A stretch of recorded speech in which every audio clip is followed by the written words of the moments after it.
বাগান থেকে আজকে কুমড়োর ডাঁটা কেটে নিয়ে এসেছি মোটা মোটা। আজকে আমি এইগুলো বাটা মাছ দিয়ে ঝোল করে খাবো।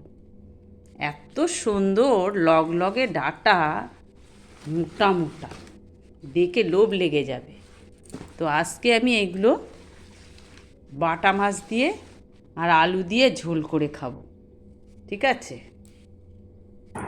আবার তোমরা যেন সবাই বলো না আমাকে একটা ডাল দিস।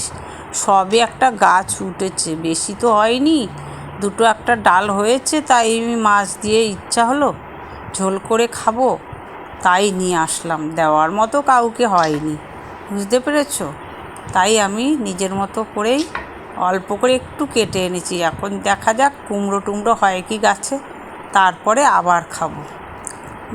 কুমড়ো না হলে গাছ কেটে খাবো, তার আগে আর কাটবো না। দেখা যাক কুমড়ো হয় কি। ওর বাবাকে আমি বাজার থেকে বাটা মাছ আনতে বলেছি। এই কুমড়োর ডাঁটা দিয়ে আমি বাটা মাছের ঝোল খাবো বলে। তা কি এটা কি এনেছে? এগুলো কি কি মাছ? এগুলো এগুলো চারা পোনা মাছ আর রুই মাছ নিয়ে চলে এসছে। আমি ভাবলাম আজকে এত সুন্দর কুমড়োর ডাঁটা এই দিয়ে বাটা মাছ দিয়ে ঝোলে, বুড়ো হতে গেল, বয়স হয়ে গেছে, এখনো বাটা মাছ চেনে না। এই চারা পোনা নিয়ে চলে এসছে।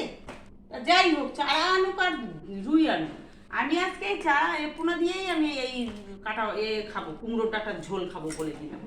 আমি অত আশা করে আছি এই কুমড়োর ডাঁটা দিয়ে বাটা মাছের ঝোল খাবো।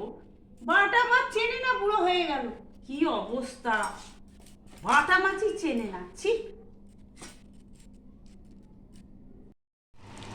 কুমড়োর ডাঁটা দিয়ে মাছের ঝোল কেমন লাগে দেখা যাক।